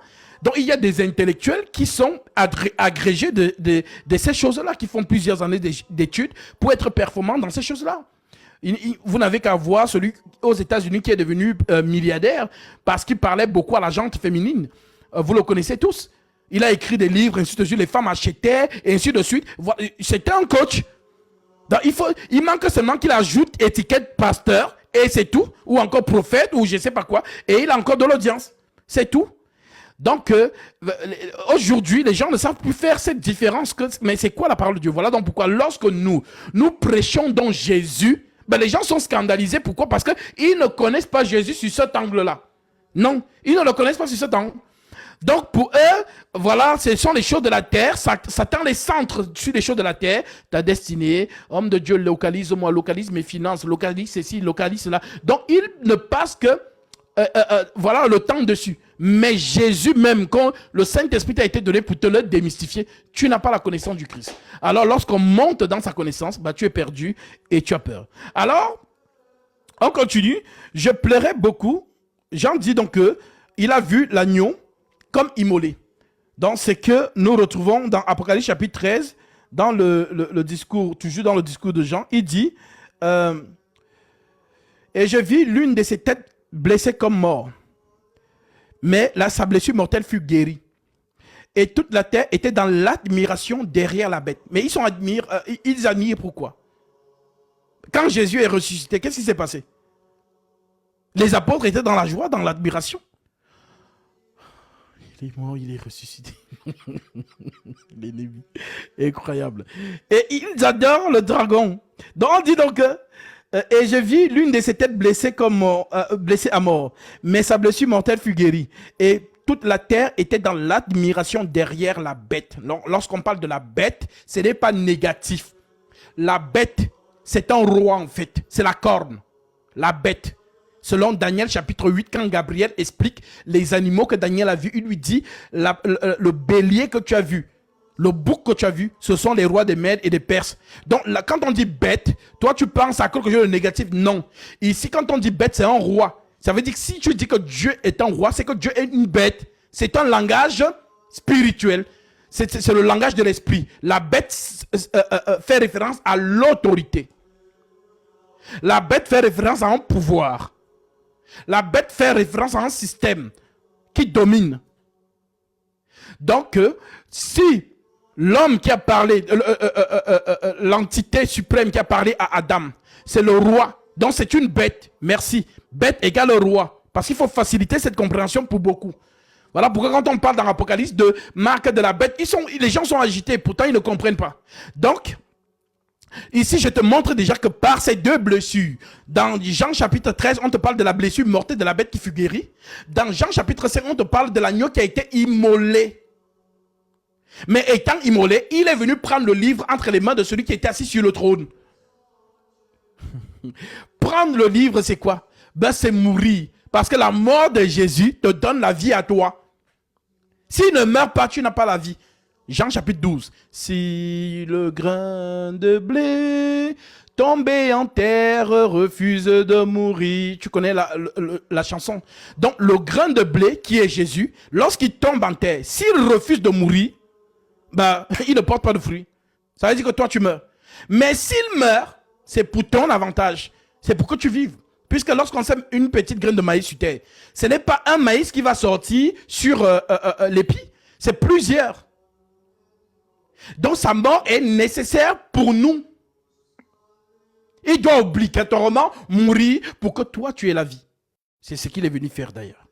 Voilà donc pourquoi on dit et il lui fut donné une bouche. Donc et ils adoraient voilà, toute la terre était dans l'admiration derrière la bête et ils adoraient le dragon parce qu'il avait donné l'autorité à la bête. Ils adoraient la bête en disant qui est semblable à la bête et qui peut combattre contre elle. Ça, c'est provoquer quelqu'un. Qui peut combattre contre la bête? Ça, c'est provoquer quelqu'un. Donc, celui, c'est Dieu lui-même qui dit. C'est à lui, c'est lui le guerrier. Le guerrier, c'est Dieu lui-même. Voilà donc pourquoi on dit que c'est lui le défenseur d'Israël. Il le dit lui-même en Ésaïe chapitre 44 verset 6. Ainsi parle l'Éternel, roi d'Israël et son rédempteur. Je suis le premier et je suis le dernier. Hors moi, il n'y a point de Dieu. Donc lorsqu'on dit qui est semblable, ça veut dire que la terre vénère Satan et déclare qui peut combattre contre lui. Il est tellement puissant. Alors, on continue en disant qui est semblable à la bête et qui peut combattre contre elle. Et il lui fut donné une bouche qui proférait des paroles arrogantes et des blasphèmes. Et il lui fut donné le pouvoir d'agir pendant 42 mois. Et elle ouvrit sa bouche pour proférer des blasphèmes contre Dieu, pour blasphémer son nom. et son tabernacle et ceux qui habitent dans le ciel. Ceux qui habitent on va revenir dessus. Et il lui fut donné le pouvoir il lui fut donné de faire la guerre aux saints et de les vaincre.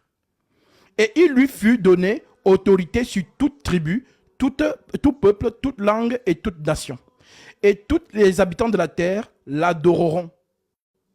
C'est la prophétie qui le dit. Ceux dont le nom n'a pas été écrit dès la fondation du monde dans le livre de vie de l'agneau, qui a été immolé. Si quelqu'un a des oreilles, qu'il entende. Donc c'est seulement ceux qui ont les oreilles qui entendent. Donc si tu penses qu'on parle de cette oreille-là, c'est que tu n'as rien compris. Voilà. Donc ceux qui ont les oreilles-là, ce sont les élus de Dieu, qui doivent capter le langage du Seigneur. Si quelqu'un a des oreilles, qu'il entende. Si quelqu'un mène en captivité, il ira en captivité. Si quelqu'un tue par l'épée, il faut qu'il soit tué par l'épée. Si c'est ici la persévérance et la foi des saints. Verset 11. On a fini avec la première bête. Deuxième bête. Verset 11. Puis je vis monter de la terre une autre bête. Donc une autre bête surgit. La première, on dit qu'elle sort de la mer. Et la mer, c'est quoi? Selon Apocalypse chapitre 17, verset 15, la mer, ce sont les populations. Les peuples, en fait. C'est ça qu'on appelle mer dans le langage prophétique. Puis je vis monter de la terre maintenant. Puis je vis monter de la terre une autre bête qui avait 2 cornes semblables à celles d'un agneau. Donc la deuxième bête ressemble à un agneau. La première, au moins, on affirme que c'est le dragon. Mais la deuxième, elle ressemble à un agneau. Et qui parlait comme un dragon. Donc, elle ressemble à un agneau, mais elle parle comme un dragon. Elle exerçait toute l'autorité de la première bête en sa présence. Elle exerçait toute l'autorité de la première bête en sa présence. Donc, il y a la première bête qui est là, et l'autre bête qui exerce son autorité à sa présence. Je pense que vous comprenez le langage. Parce que la parole de Dieu, elle est spirituelle et elle est physique. C'est ce qu'on appelle doctrinale. Donc, aujourd'hui, tu vois 2 systèmes. Tu vois le système du Vatican et tu vois le système dit Église réveillée. Quand tu vois le Vatican, non, voilà, eux c'est Satan. Maintenant, les gens sont sortis du Vatican. Ils sont allés entrer où? Église réveillée. Voilà donc pourquoi on dit qu'elle ressemble à un agneau, mais elle parle comme un dragon. Donc les 2 bêtes, en fait, c'est une seule. Satan est organisé. Elle opérait de grands prodiges et même jusqu'à faire descendre le feu du ciel sur la terre. À la vue des hommes,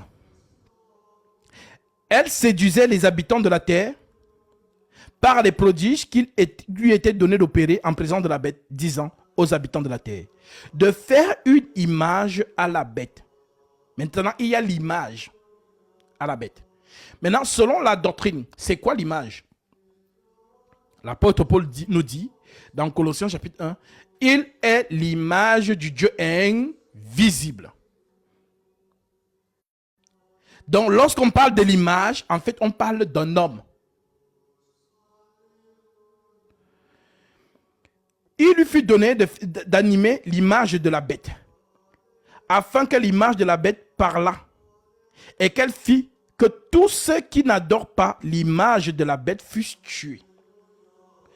Et elle fit que toutes petites et grands, riches et pauvres, libres et esclaves reçussent une marque sur leur main droite ou sur leur front, et que personne ne put acheter ni vendre sans avoir la marque, le nom de la bête ou le nombre de son nom. Point. Verset 18. C'est ici la sagesse. Que celui qui a de l'intelligence calcule le nombre de la bête. Que celui qui a de la sagesse et de l'intelligence calcule le nombre de la bête. Car c'est un nombre d'hommes. Et son nombre est 666. Donc, On dit que la bête, tu as compris déjà ce que c'est. C'est un roi ou une autorité. L'image, tu as compris ce que c'est. C'est un homme. Maintenant, la marque, c'est quoi maintenant? C'est quoi la marque? Alors, Paul nous dit que néanmoins, le solide fondement de Dieu reste debout avec ses paroles qui lui servent de sceau.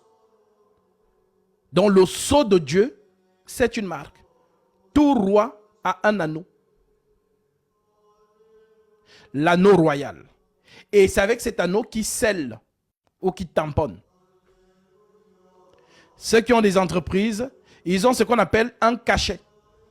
Quand tu signes, tu tamponnes. On voit le logo ou encore la marque qui te représente.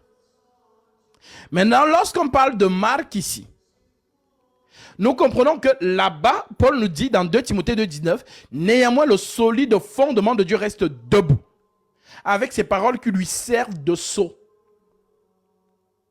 Donc la parole de Dieu, c'est son sceau. Alors, lorsqu'on parle maintenant de cette marque sur le front ou sur la main, les gens donc ont fait des spéculations en disant que non, on aura une puce dans la main ou bien un code barre ou je ne sais pas. Donc, vous avez même vu des séries, des films qui sont sortis dessus. Pourtant, ça n'a rien à voir. Ça n'a rien à voir. Donc, voilà donc pourquoi cette marque fait référence à quoi? À la parole de l'autorité. Donc, ceux qui sont de Jésus ont la marque de Jésus. C'est quoi? Sa parole. Néanmoins, le solide fondement de Dieu reste debout avec ses paroles qui lui servent de sceau. Donc, ceux qui sont de Jésus gardent la parole de Jésus. Ceux qui ne sont pas de Jésus ne gardent pas sa parole. Donc, ceux qui sont donc de ce roi-là gardent sa parole. Voilà donc pourquoi, lorsqu'on parle donc du chiffre d'homme, le chiffre d'homme, donc, c'est quoi? On vous dit 6. Donc, le chiffre de l'homme, 6 alors. Allons donc chercher l'homme qui a été créé le 6e jour. Adam. Genèse 1, verset 26, en descendant. L'homme a été créé le 6e jour. Voilà pourquoi c'est un chiffre d'homme. Au lieu de t'appeler homme, on peut t'appeler 6. Tu comprends maintenant pourquoi Jésus utilisait l'expression fils de l'homme.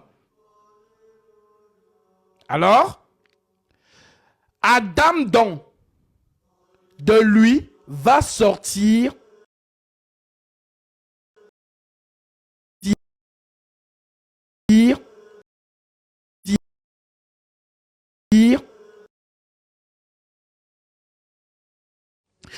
d'Adam sort 2 hommes. Donc 2, 6. Parce que Abel, c'était un homme. Caïn aussi, c'était un homme.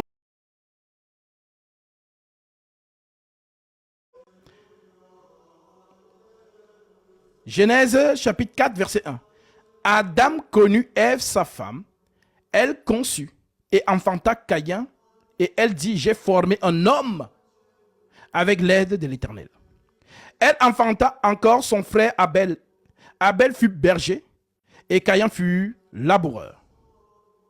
Donc, les 2 enfants-là, les 2 fils-là, ils sortent de qui? D'un seul géniteur. Adam. Ok. Maintenant, allons voir comment Paul, lui, va interpréter ça. Parce que c'est lui qui nous donne le secret, en fait.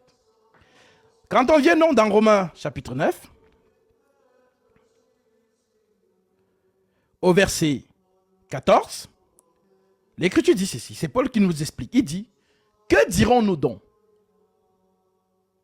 Y a-t-il en Dieu de l'injustice? Loin de là.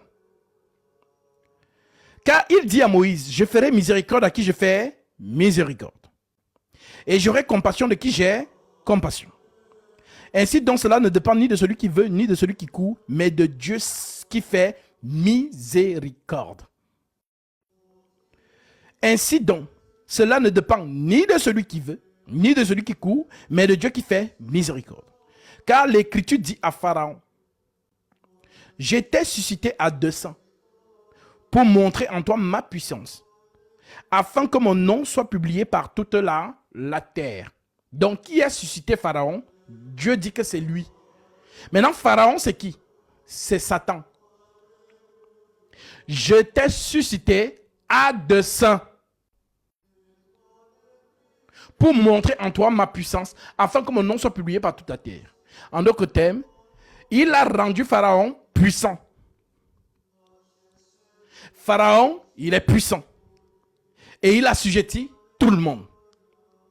Donc, pour tout le monde, Pharaon, c'est le summum. Alors, lorsqu'il voit quelqu'un qui terrasse Pharaon, bah, c'est celui-là qui est justement le roi des rois. En d'autres termes, le plus puissant. Voilà donc pourquoi il dit, j'étais suscité à 200 pour que mon nom soit publié par toute la terre. Donc, Pharaon, tu serviras à faire éclater ma gloire. C'est par toi qu'on saura que je suis le Tout-Puissant. Alors, on continue. Ainsi, il fait miséricorde à qui il veut. Il endurcit qui il veut. Tu me diras, pourquoi blâme-t-il encore? Car qui est-ce qui résiste à sa volonté? Ô homme, toi plutôt, qui es-tu pour contester avec Dieu? Le vase d'argile dira-t-il à celui qui l'a formé, pourquoi m'as-tu fait ainsi? Le potier, c'est donc ici qu'il explique ça. Le potier n'est-il pas maître de l'argile pour faire avec la même masse? C'est ça le problème qui perturbe beaucoup de gens. Le potier n'est-il pas maître de l'argile pour faire avec la même masse un vase d'un usage vil, un vase d'honneur et un vase d'un usage vil? Donc, vu que toi maintenant tu es bien enseigné, pose-toi la question, c'est qui le vase d'honneur?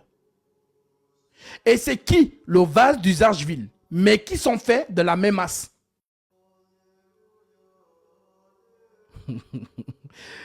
Voilà pourquoi beaucoup n'osent pas se poser.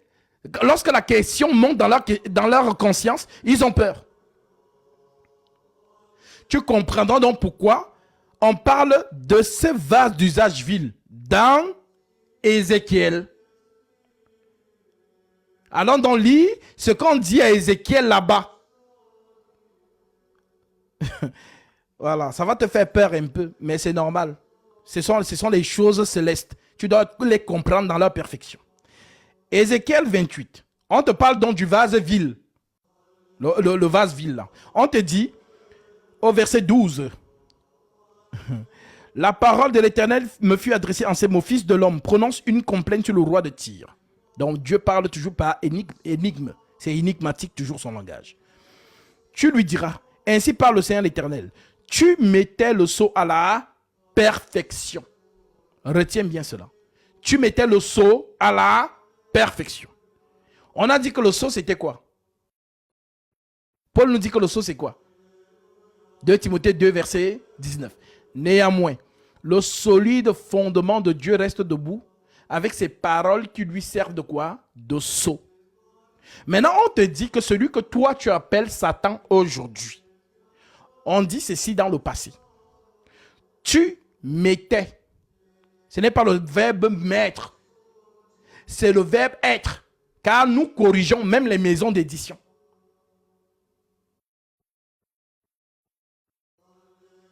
Parce que lorsque tu lis la même version, dans la version, je prends par exemple la version...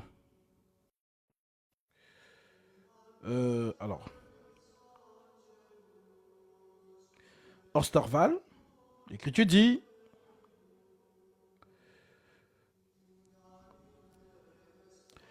fils de l'homme, prononce une complainte sur le roi de Tyr. Tu lui diras, ainsi parle l'Éternel, tu étais la couronne de l'édifice.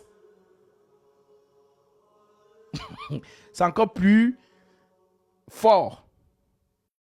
Tu étais la couronne de l'édifice. Quel édifice?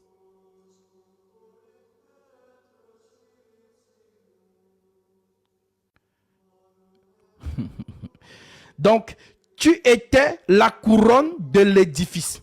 Prenons la version Darby. Voilà, pour que ce soit clair pour tout le monde. L'Écriture dit, Fils de l'homme, élève une complainte sur le roi de Tyr et dis-lui, ainsi dit l'Éternel, toi, tu étais la forme accomplie de la perfection.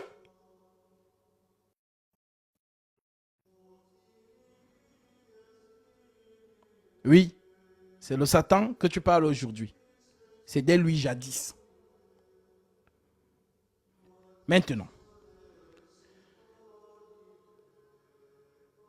lorsqu'on revient dans la version Louis II, on te dit donc, tu mettais le sceau à la perfection. Et on a compris que le sceau, c'est quoi? La parole. Ok. Maintenant, on va dans Jean chapitre 6. Et c'est là où j'étais en partage avec une jeune dame qui m'avait appelé pour ce sujet. En fait, je lui ai posé la question. Lis, elle lit. J'ai dit, tu as bien lu. Qui est le sceau là-bas? Elle dit oui. Ben oui, c'est celui qu'on appelle aujourd'hui Satan. C'est lui? Oui. Ok. Allons dans Jean chapitre 6. Verset 27. Lis. Travaillez non pour la nourriture qui périt, mais pour celle qui subsiste pour la vie éternelle. Et que le Fils de l'homme vous donnera, car c'est lui que le Père, que Dieu a marqué de son sceau. Qui est le sceau ici? Elle est restée tranquille. Elle était troublée. Je dis, mais oui, c'est qui le sceau ici? Elle me dit, mais je ne comprends plus rien. Non, relis encore. J'ai dit, bon, lis toi-même. Elle relit. Et c'est là où la conversation s'est terminée. Je pense qu'elle a paniqué. Donc, on doit vous enseigner ces choses pour que vous sachiez réellement qu'est-ce qui s'est passé là-bas en haut avant de venir sur terre. Parce que les gens vous lisent Genèse chapitre 1. Mais il faut d'abord enseigner Genèse 0. Car Dieu a commencé par la création angélique.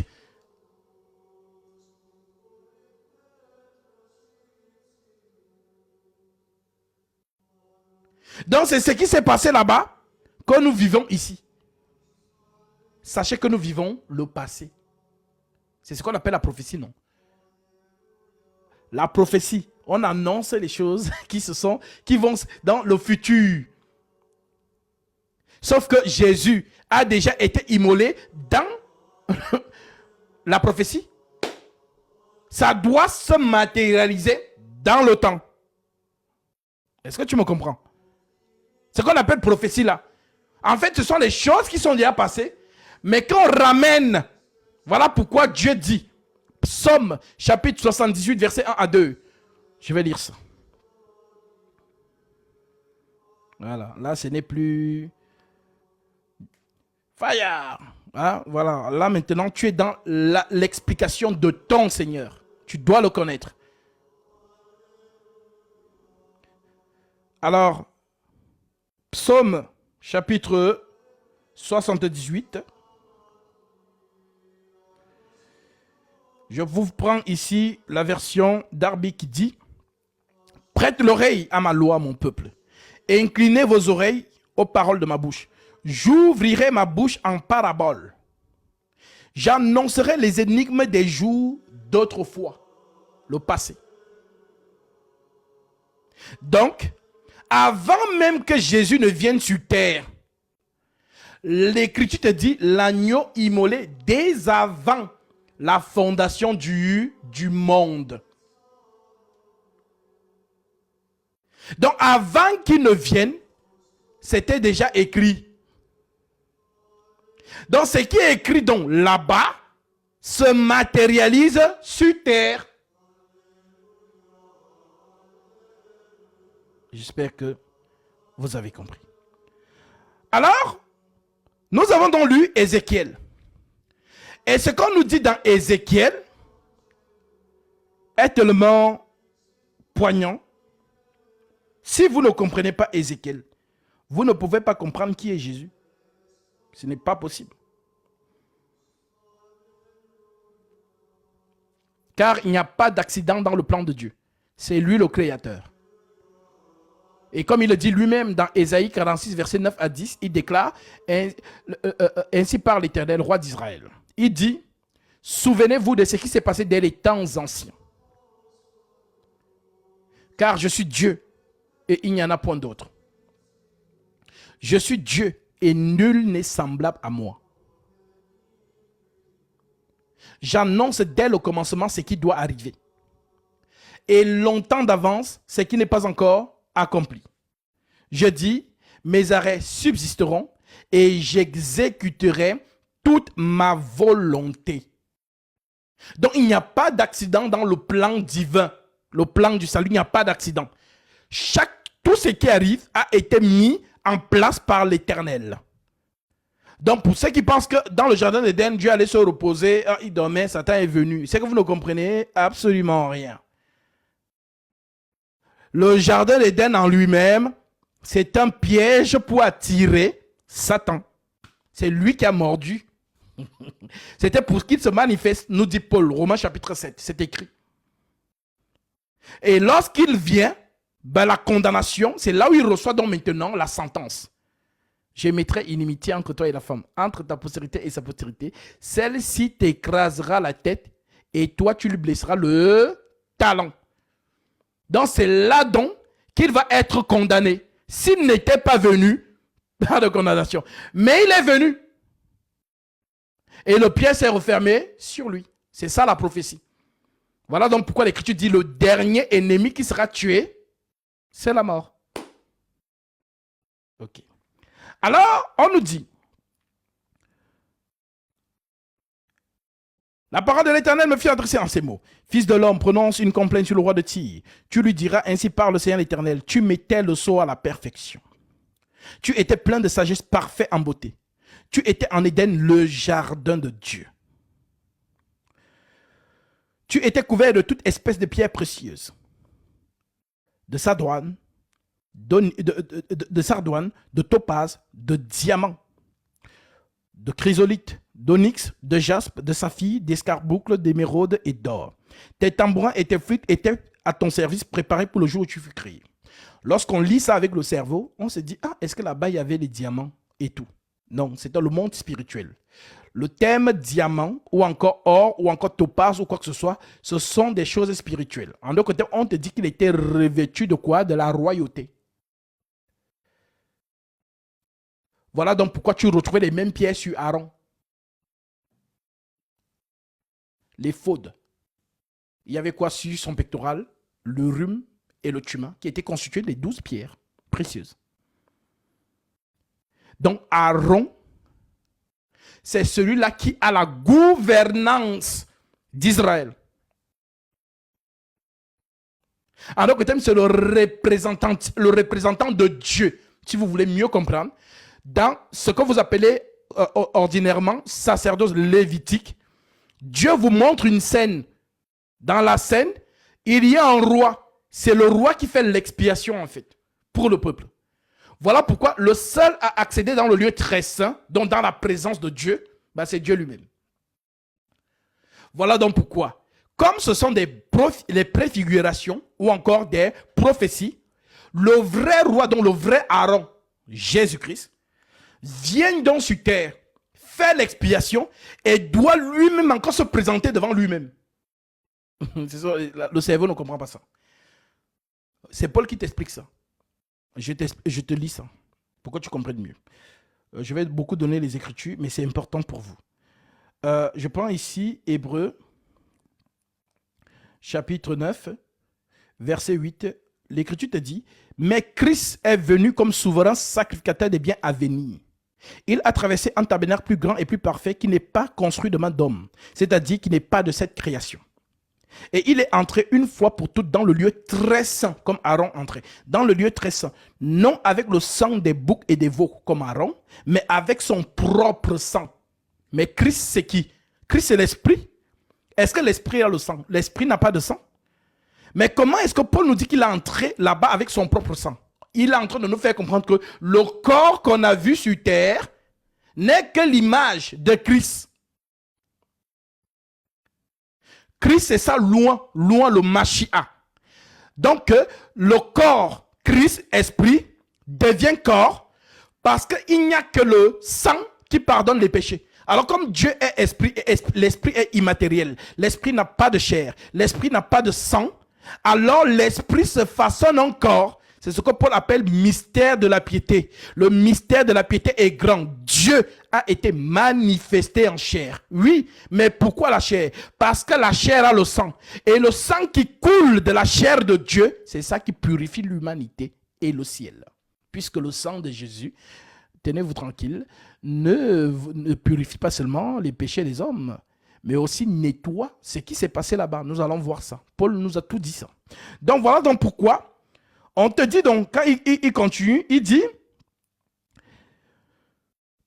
car si le sang des taureaux et des boucs et la cendre d'une vache répandue sur ceux qui sont souillés sanctifie et procure la pureté de la chair, combien plus le sang de Christ, alléluia, qui par un esprit éternel s'est offert lui-même sans tâche à Dieu. On ne comprend plus rien. Mais comme Dieu s'offre à Dieu, ce sont des choses de l'esprit. Dieu s'offre à Dieu, effectivement. Si tu mets ton cerveau, tu es perdu. Dieu doit se donner pour toi. Parce qu'il n'y a pas deux immortels, il n'y en a qu'un seul. Et c'est donc cet immortel qui est venu sur terre. Celui qui croit en moi vivra, quand même il serait mort. Je suis la résurrection et la vie. Donc, comme il n'y a donc pas deux immortels, il n'y en a qu'un seul, l'immortel est venu sur terre se donner pour toi. Parce qu'il meurt quant à la chair, mais quant à l'esprit, il règne toujours.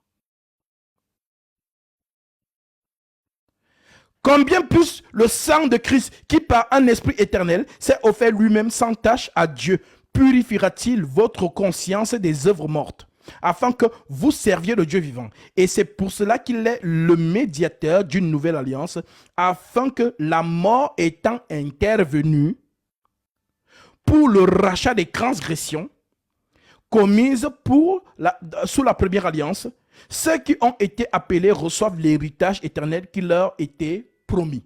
Donc, qu'est-ce qu'on attend? L'héritage. Mais quel héritage? Le Fils. Et c'est dans le Fils qu'on appelle dans la vie éternelle. Donc, si on te demande, qu'est-ce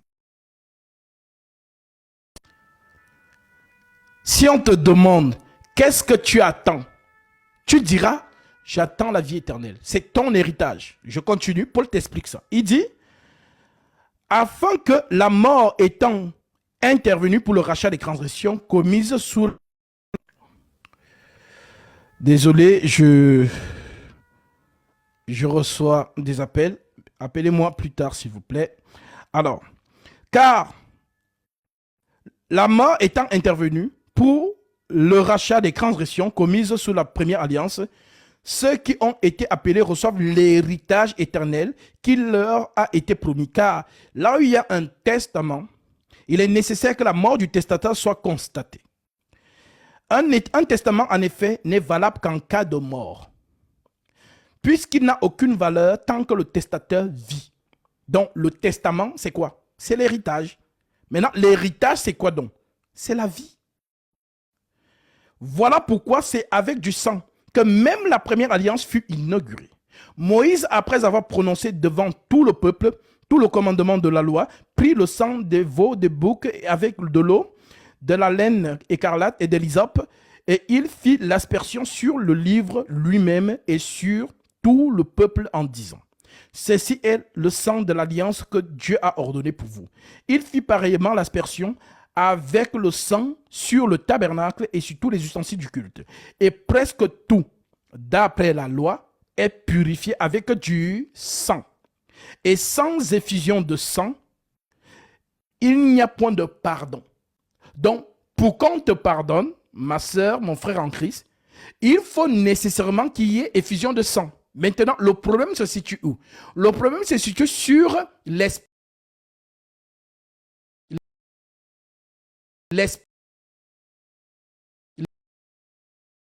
l'esprit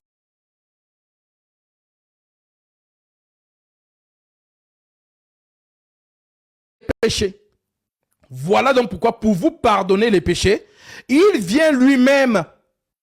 Voilà donc pourquoi la semence qui entre dans Marie n'est pas humaine, puisque c'est le tabernacle de Dieu lui-même. C'est lui-même qui vient pour que ce corps-là soit donc justement expié, sacrifié pour l'expiation de vos péchés. Donc Dieu s'offre lui-même pour vous sauver.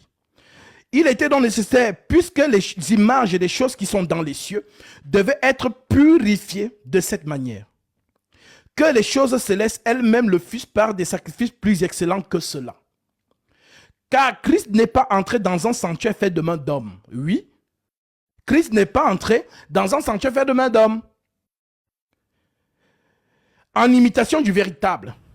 Mais il est entré dans le ciel même, afin de comparaître maintenant pour nous devant la face de Dieu.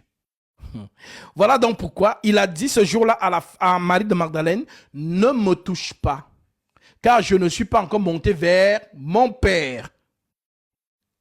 Pourquoi il ne doit pas la toucher? Pourquoi il ne doit pas le toucher? Parce qu'il n'a pas encore intercédé. Il est ressuscité, oui. Maintenant, il faut maintenant intercéder pour les coupables. Et l'intercession, ça passe où? Sur la droite. L'intercession, c'est la droite. Donc, la droite veut dire quoi? La justice. Donc, Dieu s'assoit et il justifie maintenant tout ce que Satan réclamait. Voilà donc pourquoi on te dit, si quelqu'un a péché, qu'il se souvienne qu'il a un avocat auprès du Père. Donc l'avocat, c'est lui-même le juge c'est lui-même l'avocat. Voilà pourquoi personne ne peut te condamner. Puisque avant que Dieu ne se manifeste en chair pour sauver les hommes par son sang, tout ce que Satan dénonçait, Dieu les recevait. Parce que Satan présentait des articles. On ne se présente pas devant le juge sans article. L'article dit que l'âme qui pêche, c'est celle qui mourra. Voilà pourquoi on appelle donc Satan accusateur de nos frères. Un accusateur, c'est un procureur. Le procureur excite le juge à te condamner. Il exige une sentence pour toi. Voilà donc pourquoi. Nous aussi, nous avons un avocat, sauf que notre avocat, c'est lui-même le juge. Alors, Paul te dit, dans Romains chapitre 8, au verset 30, et ceux qu'il a prédestinés, il les a aussi appelés, et ceux qu'il a appelés, il les a aussi justifiés. Et ceux qu'il a justifiés, il les a aussi glorifiés. Que dirons-nous donc à l'égard de ces choses? Si Dieu est pour nous, qui sera contre nous? Ben oui, si le juge est pour toi, mais qui va te condamner? Si Dieu est pour nous, qui sera contre nous? Lui qui n'a point épargné son propre fils, mais qui l'a livré pour nous tous, comment ne nous donnerait-il pas aussi toutes choses avec lui? Qui accusera les élus de Dieu? Oui, c'est un procureur qui accuse. Dans une salle d'audience, il y a la défense et il y a l'accusation. Donc, celui qui accuse et celui qui défend sont tous deux devant le juge. Sauf que, on appelle donc ça ici intercéder. Donc, la droite, c'est l'intercession. La droite, c'est aussi la guerre. Là, donc, Dieu qui combat. Voilà donc pourquoi on dit qui accusera les élus de Dieu. C'est Dieu qui justifie. Qui les condamnera? Christ est mort, bien plus. Il est ressuscité. Il est assis à la droite de Dieu et il intercède pour nous. Donc Christ, c'est lui l'intercesseur. Voilà donc pourquoi, on le voit dans, quand l'apôtre Paul dit encore que il intercède pour les saints. Dans Romains chapitre 8, verset 26. L'apôtre Paul dit au verset 26, il dit, de même aussi l'Esprit nous aide dans notre faiblesse, car nous ne savons pas quoi demander dans nos prières, car nous ne savons pas